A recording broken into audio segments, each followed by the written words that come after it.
እንደምሰነበታችሁ ውድ የዩቲዩብ ተከታታዮቼ እንኳን ደህና መጣችሁ ወደ ሰሚራ ኪችን። ዛሬ በቀላል ኢንግሪዲየንት እንዴት አድርገን የኢታሊያን አፕታይዘር ወይም ብሩሸታ ብለው የሚጠሩትን አሰራሩን አብረን የምናየው ይሆናል።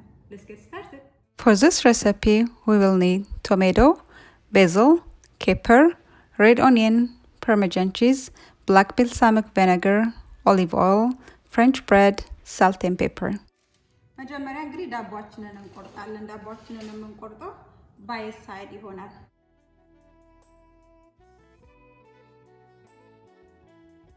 ዳቦአችንን ኦቨን ስለምንከተው ቤኪንግ ሽት ካላችሁ that's nice ከሌላችሁ ደግሞ you can dry it on መጥበሻ ላይ መጥበሻ ላይ አድርጋችሁ ኦቨን ውስጥ መክተት ትችላላችሁ። ጎማ ካልሆነ መያዣው የመጥበሻው ማለት ነው ምንም አይሆንም። እሱ ውስጥ አርጋችሁ ልታደርቁት ትችላላችሁ። በመቀጠል ኦይል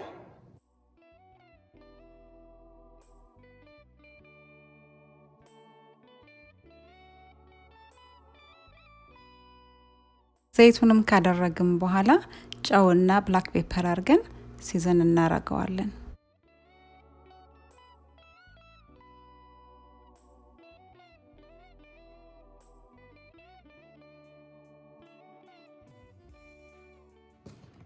Cheese, my favorite part.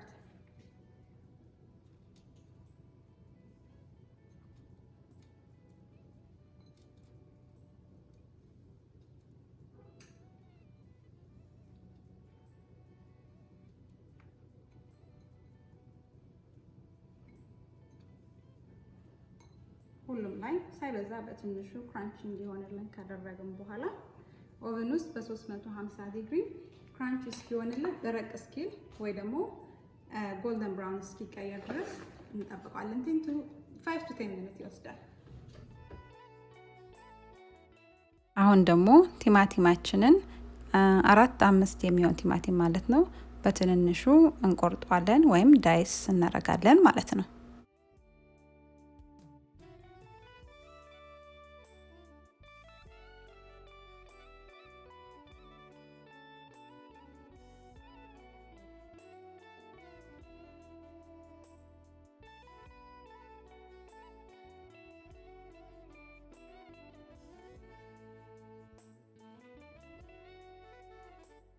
በመቀጠልም ቲማቲማችንን ከትፈን ከጨረስን በኋላ ተለቅ ያለ ቦል ሚክሲንግ ቦል ላይ ወይንም ሳህን ላይ አርገን ለመዳበሪያ ቀን እንደሚመቸን እንገለብጠዋለን። በመቀጠልም half cup of pepper, half cup of onion እንጨምርበታለን።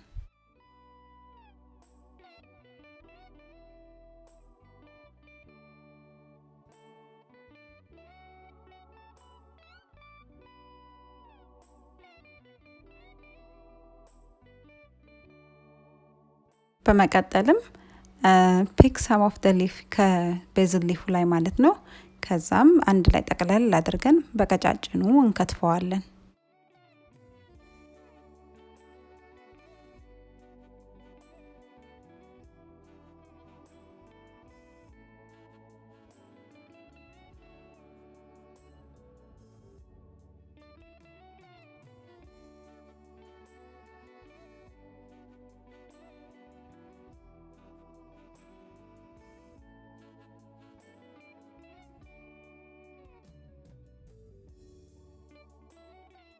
ቤዝላችንን ከትፈን ከጨረስን በኋላ ሚክሲንግ ቦል ውስጥ እንጨምረውና ባልሳሚክ ቪኔጋር፣ ኦሊቭ ኦይል፣ ሳልት ኤንድ ፔፐር አርገን እንቀመመዋለን።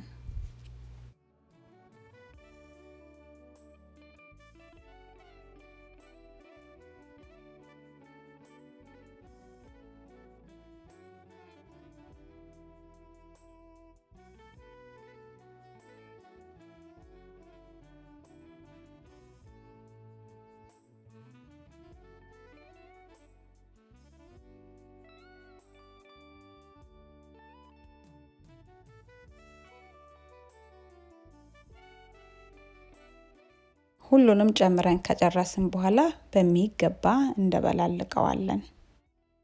በመቀጠል ዳቦአችንን ቼክ እናደርገውና ከበሰለ እናወጣዋለን።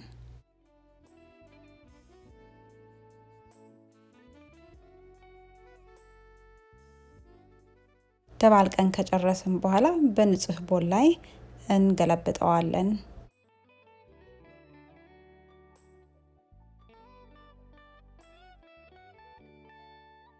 ከዚያም ዳቦአችንን በዙሪያው እያደረግን እንከባውና አሁን ለማቅረብ ወይንም ለመመገብ ሬዲ ሆነ ማለት ነው።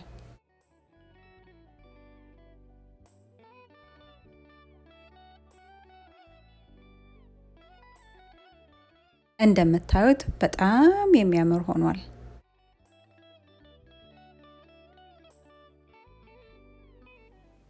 እንግዲህ በሚያምር ሁኔታ ሰርቼ ጨርሻለሁኝ። ፕሌቴን ይዩት እንዴት እንደሚያምር። እስኪ ልቅመሰውና እናያለን።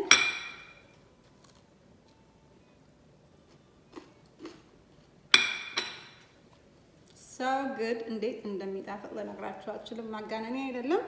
ፕሊዝ ሞክራችሁ ሀሳባችሁን ግለጹልኝ። ኢን ዘ ሚን ታይም ሰብስክራይብ ያላደረጋችሁ ፕሊዝ ሰብስክራይብ አድርጉና የኔ ፋሚሊ ሆኑ። ቴንክስ ፎር ዋቺንግ